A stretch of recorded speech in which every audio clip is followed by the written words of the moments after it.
How should you set your midterm rental insurance price?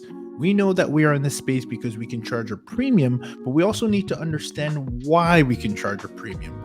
Hit the rewind button real quick. Okay, so the reason why we're actually able to charge a premium in this space is one of three things, really. So, one is, what is the alternative, right? What is the alternative? You have to think about that. The alternative might be a hotel. So then what you can do is go to your local Marriott. I'm not talking about like your motel prices. Go to a Marriott, go to one of these, again, middle grade decent hotels, and see what's going on locally. What can this family actually find as an alternative? Go on Airbnb, if you will, right? Understand how much it will cost them to then stay in a short-term rental, and what that price would be. Now, once you're able to do that, you're able to then come out with an amount that is probably fairly large.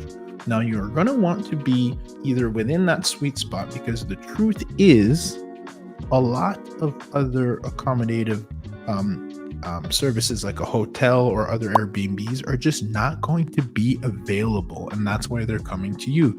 So that when there is no alternative, your price then can go up. But that at least gives you a ballpark baseline of where to be in. Another one that's more concrete too is to look at the property value of your home. A lot of these insurance policy owners have an area called coverage D, which I included in one of my other videos, which is typically 20% of what that home's property value is worth, which then means if you have a $400,000 home, we'll do the math together, and you take 20% of that, that's $80,000. $80,000 means that in your loss of use or additional living expense, right, they can tap into this amount of money, or their insurance will be able to pay that much. So then what would that amount be divided across 12 months? Well, that would be $6,666. So if that's the case, then would it be then fair to be able to have your property value be or your monthly rate be around $6,500? Yes. Would they be willing to pay more? Absolutely, they could. Some insurance policy, I know there's some like USAA, they have unlimited loss of use, which means that as long as their alternative wouldn't cost them more, they'd be willing to pay you a little bit more, or more of a premium, in order to be able to solve a problem, right? Because it's all about opportunity cost. What is their alternative? If you are priced higher than a hotel, keep in mind you're still the asset, right? Because the lifestyle might not be the same at all, which we've talked about in another video.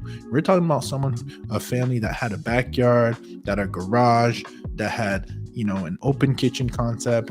And again, it doesn't need to be fancy, but we're talking about a certain lifestyle. To put a family into a hotel, unless they have a suite, even then they don't have that feeling of living in a home that's a home. They're living in a building, right? So there is value in being able for the family to make a case that, hey, we actually want to stay in a home and not the hotel. So that's why they'd be willing to pay a premium, because other properties are not going to be available, because they're not optimized to be available for that long of a stay. That's why you can charge a premium. So think 20% rule. The 20% rule, which I have in one of my other videos. What is the 20% rule and what's important? It's important for you to understand it so you can backtrack and do the math. Remember, the $80,000 still applies if a family is relocating for 6 months. So if I divide 80,000 by 6, that's 13,333, which means that it would not be unreasonable for you to be able to charge a very similar amount, right, if the stay was for 3 or 4 months, right? Now, keep in mind that the insurance company is not going to want to blow up their budget. So, you don't get to max out on the 80,000, and you also don't even get to know what the insurance policy has, right? Because the next question might be, how do you know what's on the insurance policy? You don't, but you do, however, have an idea of what it could be. If you have your own insurance policy and you're operating in your zip code, you would have an idea of, well, a 4 to 5 bedroom home, my insurance policy is covering me at 80,000, or 100,000, whatever that is, or it's unlimited. So it gives me confidence, or at least gives me some form level of a gauge in a combination by looking online with Airbnb, looking at your local hotel, and then comparing your insurance policy to then see, okay, great, I feel pretty good charging at this rate. Now, keep in mind that this rate, the higher rate, is going to be higher than traditional renting, and it might honestly surpass what you would make as a short-term rental. And if it doesn't, keep this in mind for those who are still on the fence of why would I do short-term rentals over midterm rentals?